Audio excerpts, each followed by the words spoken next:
course, the higher the impact factor, the better, in inverted commas, a particular journal is perceived to be in terms of impact. Research publications relate to your impact, of course. We as researchers count papers, impact factors, R and H indices, and we know that our institutions count citations and circulation. But your research circulation, how many libraries, how many individuals get access to a particular journal that you've published in, does not translate to impact. What's important from your perspective as a researcher is how many researchers, how many readers actually cite your work. And so that's what academic impact is. We, however, at EdAnts, at Bentham Science, we like to think about impact as being more than just your academic impact. So more than just which journals and what their impact factors are,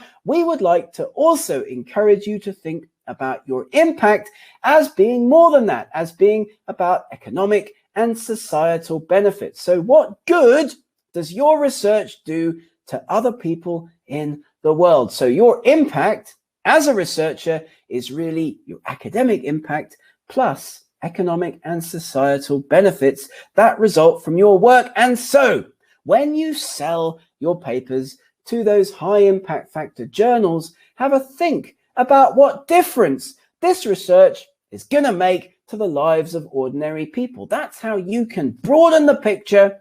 That's how you can have more impact. So there's a checklist here you can have a look at how you can generate impact with your research. And of course, we are discovering, we are connecting, we're convincing, we're advocating, and we're looking for change in the research that we do. And indeed, to ensure that you do make a difference with your research, it is, of course, very, very, very, very, very, very, very important to talk about your research online, on your blog, on your website, on Facebook, on Twitter, on ResearchGate, on Instagram. Have some channels upon which you talk about your research and you tell people around the world what you're doing in your research group or as an individual academic. So assess your impact, attention, interest, desire, and action. And most academics, me included actually, are looking just at the end of this chart. They're looking at the citations.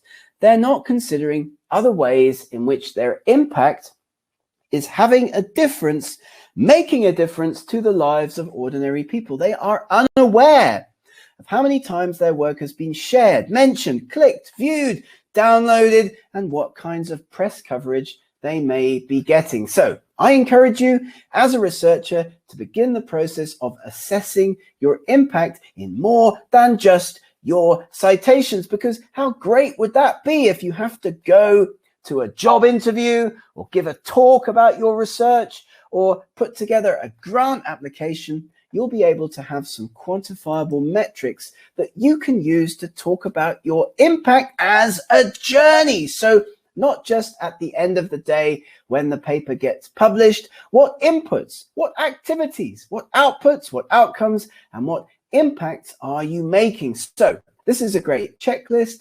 It comes from our colleagues at Fast Track Impact. I do encourage you to check out their website, fasttrackimpact.com. You can use this as a checklist to ensure that you maximize your impact over the course of your next research project. So from the beginning to the end, not just at the point when the paper gets published. We would also, as a researcher, very important, have the chance, give yourself the chance to celebrate your research. Most researchers, me included again, when they get to the end of the journal publishing process, when they get to the end and their paper finally appears in that journal, they're relieved, of course, but they tend to view the whole experience as having been a bit of an ordeal, something that they have survived.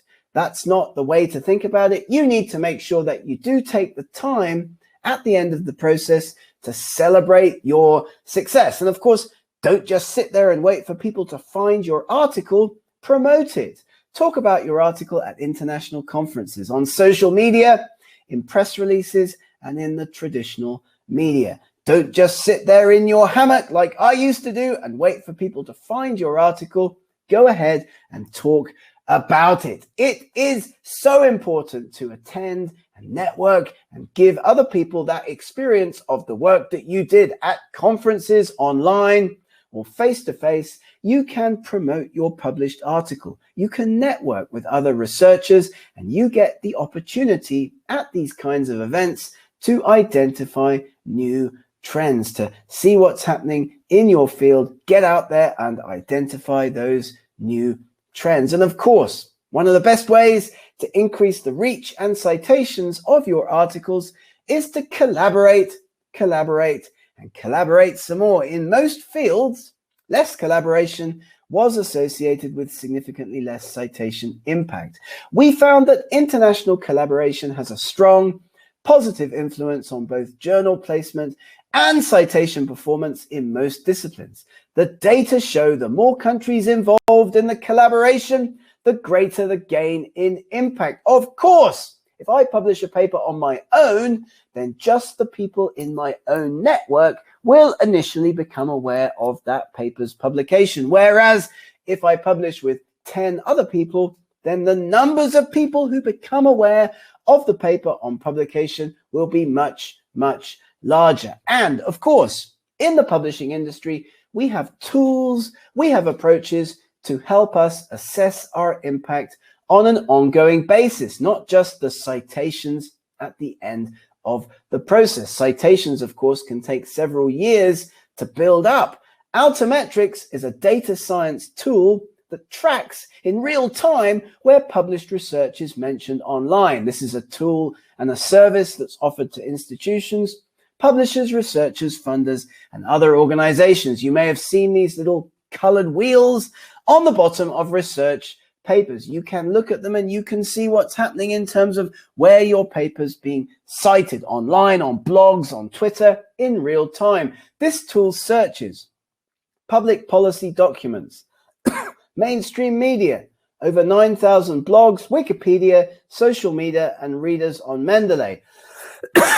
Also, the Open Syllabus Project. This is syllabuses from more than 4,000 institutions worldwide, as well as citations on Scopus. So worth having a look at as a researcher as you build your impact. Now, some of the other ways in which you can achieve impact, you can talk about your work, you can share your work, would be on some of the well-known academic social networking sites, such as ResearchGate. You can see here my profile on ResearchGate. These academic social networks, they're a good way to disseminate and build an international reputation, as well as building your CV without too much work. So we are here at Bentham Science Publishers at EdAnts to help you understand the impact of your research. Impact, of course, is academic publications as well as the difference you make to society. So here we have a wheel. You can see what's happening over the lifespan of a project: initiation, direct immediate results associated with the project, medium-term results that relate to the project goal or aim, intended impact, that's societal change based on the project outcomes, and then the intended impact as it achieves those societal goals. So promote, promote, promote. You can work with your press office at your institution, build a press release, talk about your work, work with your press office to write a press release if you feel that your research is newsworthy, of course. This allows increased visibility, leads to increased downloads and citations. You have a responsibility as a researcher to educate the public about your work, because most funding is a public endeavor. We are funded, we inform, and we support. So we actually have a responsibility to talk to people about our research, as we also monitor and measure our impact. So there are easy ways to do this, at least in terms of your academic impact. Have a look at sites like Google Scholar. If you haven't got a Google Scholar account, then I recommend that you get one, because this is a great way to track your citations over time. Very good way to have a look at what's happening with your citation rate over time. And then in addition, I would also, as we come to the end of our training today, encourage you to sign up for an ORCID ID. When you have to make a submission, for example, to a Bentham Science journal, it's required often that you also put in your ORCID ID. This is a great way to distinguish yourself from other researchers, and also alongside sites like ResearchGate, Google Scholar, you can build a CV with these tools, these search engines, without having to do too much yourself. So that brings us to the end of our training session today. My name is Gareth Dyke. This has been a joint training initiative brought to you by Bentham Science Publishers and EdAnts. Thank you so much for listening and have a great day. Take care.